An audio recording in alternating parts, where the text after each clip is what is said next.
changing your life one story at a time. This is the Chicken Soup for the Soul podcast with Editor-in-Chief Amy Newmark. Hey, it's Amy Newmark with some new favorites for you from our latest book, Chicken Soup for the Soul, Step Outside Your Comfort Zone.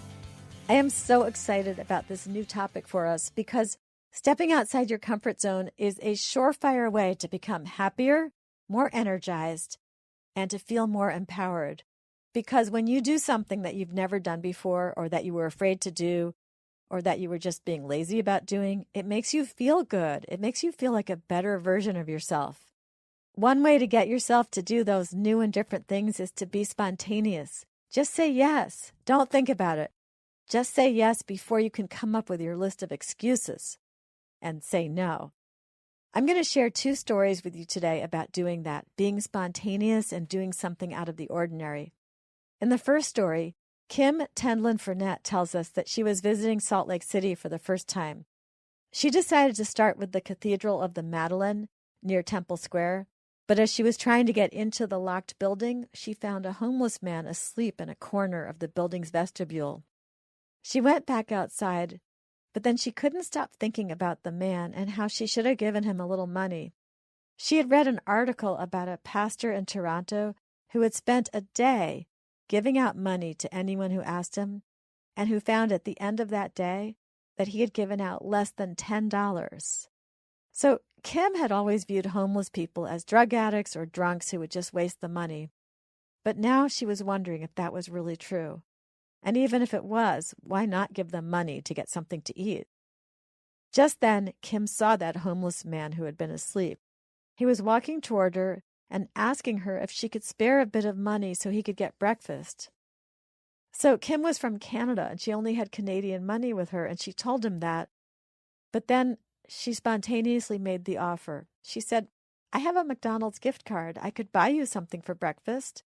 So they went to McDonald's together, and Kim started looking at the man and saw that he was about 50, and he was seemingly wearing every garment that he owned. He told her that the cathedral had been locked because she was an hour too early. And so he said, "You might as well sit with me at McDonald's and wait for the cathedral to open." And she hesitated about sitting there with the homeless man, but then she decided that she would, and so she had a cup of tea and she sat with him.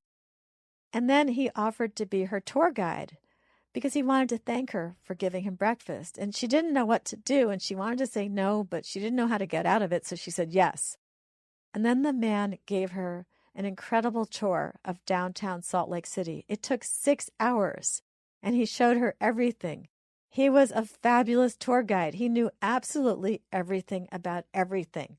The details of the temple's construction, the names of the plants in the temple gardens, the history of Hotel Utah, and of the renovations that transformed it into the Joseph Smith Memorial Building. He knew everything. And little by little, that homeless man turned into a man named James.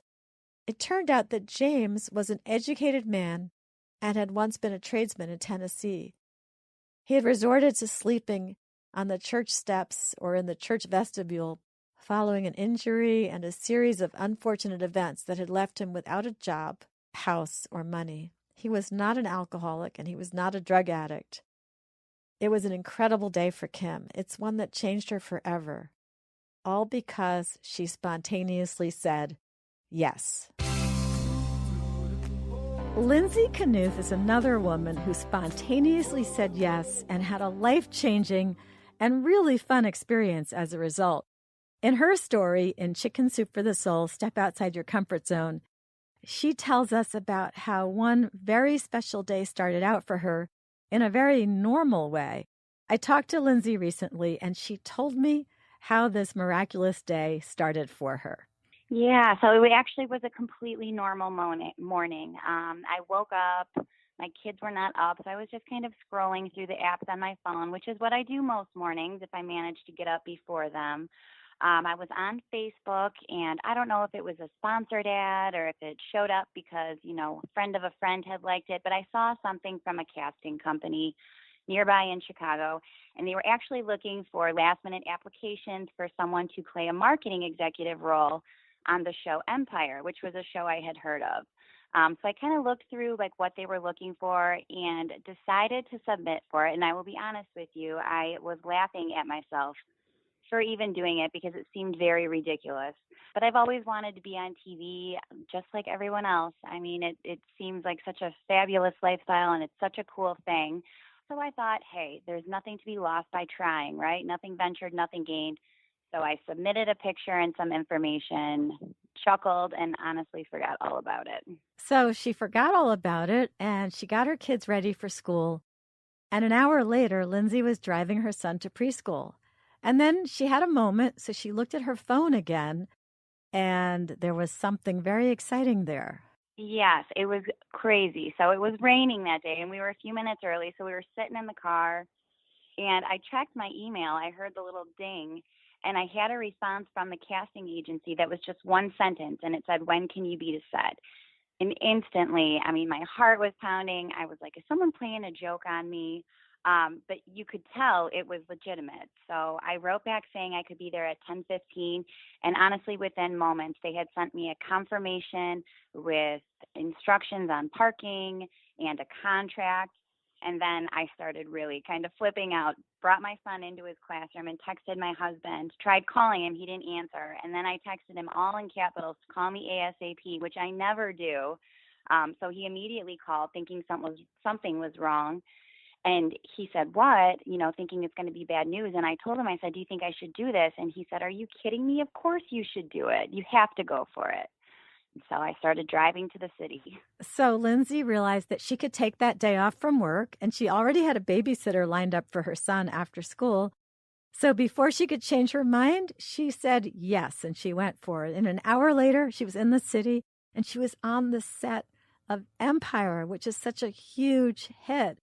And she was amazed to see all the different set designs inside a big warehouse. And I know what she means because I was visiting somebody last year, and it was one of these big warehouses on the Universal Studio lot. And it was a TV show, and you walked in and you could see all these different rooms and locations that you see on the show, and they're all just lined up inside this huge building. And the actors and the crew move from one to the next. And Lindsay was told by some of the other people there, don't ever expect to see your scene on TV, but just enjoy yourself anyway.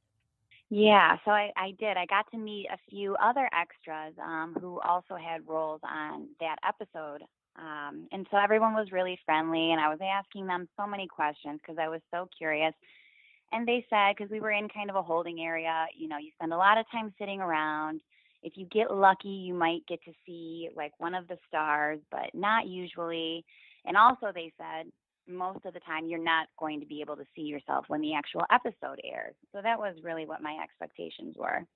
But it was still exciting, and it got even more exciting for Lindsay. So after I'd been sitting there for a while, they called my name and told me to come to the front of the, you know, where they actually were doing the filming. Whereas prior to that, I'd been sitting in the back. You could hear kind of what was going on, but I couldn't see anything. So much to my shock, the scene that they wanted me to participate in had me standing right next to Terrence Howard, who, of course, I had seen on TV and in the movies.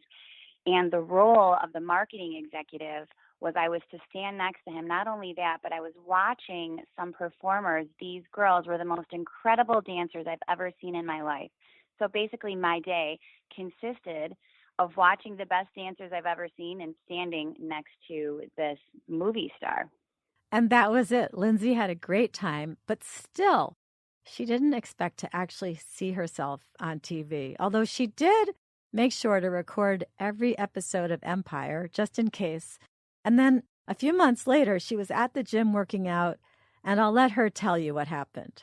Yeah, you know, after that experience, I started watching the show. I recorded everything, never saw my scene, never saw anything that even resembled it. So I kind of thought this must be what they were talking about. Maybe they'd had to cut it out for whatever reason. So one night I was at the gym, did not want to go to the gym this particular night, and was on an elliptical machine. So there's a row of TVs maybe 30 feet away, and I look up, and the Empire's on, and I thought I saw myself for a minute. Walked a little bit closer, looked up again, thought I saw myself again, instantly texted my husband just to make sure that it was recording at our house. After I saw myself the second time, I was like, forget it. I'm going home. I need to see if I've been on TV. I walk into the house. I have 4 kids. All of them are jumping up and down, screaming. My youngest, who was only 2 at this time, was saying, Mama, on TV. And it was just so exciting. So because it was recorded, I was able to go back and watch the whole thing. And it was unbelievable. You could see my face clear as day several times. Got to show my family, because I had tried to explain the dance routine I saw, and it was impossible to do it any justice. So it was just so cool, because not only did they get to see, my husband saw his wife, my kids saw their mom. They got to see me, but they also got to see what I had been describing to them. So it was just very surreal. So I asked Lindsay what this whole experience taught her about stepping outside her comfort zone and taking chances and being spontaneous. I think the biggest thing that I've taken from the whole experience, it only took me a minute, honestly, to probably send in that email. I mean, it was a very easy thing to do. But typically in the past, I probably wouldn't have done it, because I would have been afraid that it was ridiculous, or people would have thought, oh, why would she think she could do that? The fear of rejection probably would have outweighed anything else. But what I love about this experience is that it just reminds you that dreams really can come true at any age. You shouldn't put expiration dates on them. And I'd rather take the chance, and if it doesn't work out, that's okay. But you feel good because you tried something new, and it just gives me such a fresh new sense of energy and just excitement. And it makes me want to try more new things. So there's a great quote from Sheryl Sandberg. And she says, if you're offered a seat on a rocket ship, don't ask which seat, just get on. And that's the wonderful message from today's stories. Say yes before you hesitate. Be spontaneous, and you'll have some amazing experiences that broaden your life. I'm Amy Newmark. Thank you for listening to the Chicken Soup for the Soul podcast. And please remember to share it with your friends and family, and show them how to listen to podcasts too, and how to subscribe, because I've read that only about 1/4 of Americans have ever listened to a podcast. So most people have no idea how easy it is and how much fun it is. If you want to learn more about this new, very inspirational book, Chicken Soup for the Soul, Step Outside Your Comfort Zone, visit our website, chickensoup.com.